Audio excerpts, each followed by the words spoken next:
अगर आप किसी ऐसे डेज़र्ट की तलाश में हैं जिसे विदाउट कुक किए बनाया जाए तो ये रेसिपी आपके लिए है। इस रेसिपी में हम कुक बिल्कुल भी नहीं करेंगे। कुक किए बगैर ही हमने एक मज़ेदार सा डेज़र्ट रेडी करना है। तो कैसे करना है ये देखने के लिए आप मेरे साथ आएँ। अस्सलाम वालेकुम। अल्लाह ताला आप सबको अपने हिफ्ज़-ओ-मान में खैर व आफ़ियत और ईमान की सलामती के साथ हमेशा खुश रखे। यहाँ मैंने कुछ लोटस बिस्किट्स ले लिए हैं। आप कोई से भी ले सकते हैं, डाइजेस्टिव बिस्किट्स भी ले सकते हैं। अच्छा, इस बात का ख़ास ख्याल रखना है कि अगर आप लोटस बिस्किट्स ले रहे हैं तो फिर क्रीम रेडी करते हुए आपने उसमें शुगर कम डालनी है, क्योंकि ये जो बिस्किट्स हैं इसमें मिठास ज़्यादा होती है। तो अब इसे हमने ग्राइंड करके इसके इस तरह से क्रम्स बना लेने हैं। ये सारे बना लूँ मैं, फिर आपको दिखाती हूँ। ये देखें, यहाँ पे मैंने सारे बिस्किट्स का क्रम्स बना लिया है। अब इसमें 1/4 कप बटर डाल देंगे। बटर मैंने मेल्ट कर लिया था।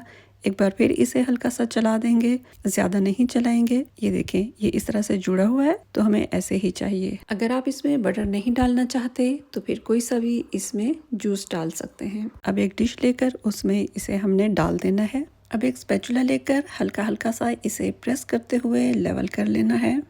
लेवल करने के बाद इसे कुछ देर के लिए फ्रिज में रख देंगे ताकि ये सेट हो जाए। फ्रिज में मैं इसे 10 मिनट्स के लिए रखूँगी। तब तक के लिए हम इस तरफ आ जाते हैं। यहाँ मैंने क्रीम ली है। क्रीम जो है वो 27 ml है। अब इसे पहले विप कर लेते हैं। बीटर की स्पीड को एकदम से तेज़ नहीं करेंगे, पहले इसे हल्का चलाएंगे, उसके बाद ग्रेजुअली इसकी स्पीड को हमने बढ़ाते हुए जाना है। अच्छा, इसे हमने थिक नहीं करना, बस ये है कि ये जो पतली है इससे ज़रा थोड़ी सी थिक हो जाए। इसके स्टफ पीक्स भी नहीं बनाने और ना ही कोई बहुत ज़्यादा थिक करना है। अब इसमें मैं आइसिंग शुगर डाल रही हूँ। अगर आपके पास रेगुलर शुगर है तो फिर आपने उससे पहले थोड़ा सा ग्राइंड कर लेना है। इस तरह से ये है कि ये इसमें जल्दी से डिसॉल्व हो जाएगी और इसे फिर हमने एक बार फिर से चला लेना है। बीटर को बहुत ज़्यादा देर तक नहीं चलाएंगे, बस इतना चलाएंगे कि ये मिक्स हो जाए। तो आ जाते हैं दूसरी तरफ। यहाँ मैंने कुछ स्लाइसेस पाइन एप्पल के लिए हैं। अब इसे इस तरह से स्मॉल पीसेस में कट कर लेंगे। जो डेजर्ट हम बना रहे हैं उसमें तकरीबन 1.5 कैन पाइन एप्पल का जाएगा। ये मैं सारे स्लाइसेस कट कर लूँ तो फिर फ्रिज में से निकाल लेते हैं जो हमने सेट करने के लिए रखे थे बिस्किट्स के क्रम्स। अब इसके ऊपर ये पीसेस जो पाइनएप्पल के हमने कट किए थे वो डाल देंगे। डालने के बाद एक स्पैचुला लेकर इसे इस तरह से लेवल कर लेना है। जब अच्छी तरह से ये बराबर हो जाएगा तो फिर इसके ऊपर हमने क्रीम पोर करनी है, ये इस तरह से।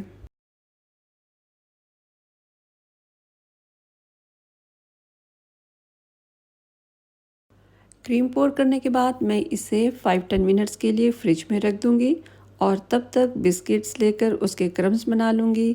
क्रम्स बनाने के बाद फिर डिज़र्ट पर इस तरह से गार्निशिंग कर देंगे। क्रम्स से गार्निशिंग करते हुए जो क्रम्स हैं ये इधर उधर गिर सकते हैं, तो बस एक स्पून लेकर इस तरह से हमने उठा लेना है।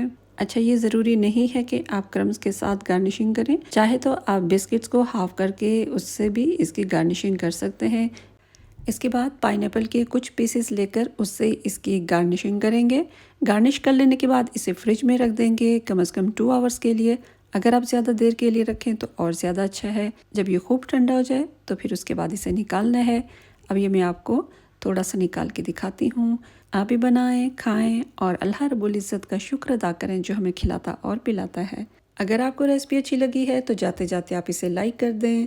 आपने देखा ये कितनी क्विक रेसिपी है, ना तो इसमें कुकिंग करनी पड़ती है और ना ही बहुत ज़्यादा इंग्रेडिएंट्स की ज़रूरत रहती है। माशाल्लाह बहुत ही ज़बरदस्त, बहुत डिलीशियस बना था। जज़ाकुमुल्लाह खैर, आपने अंत तक देखा। अल्लाह हाफ़िज़।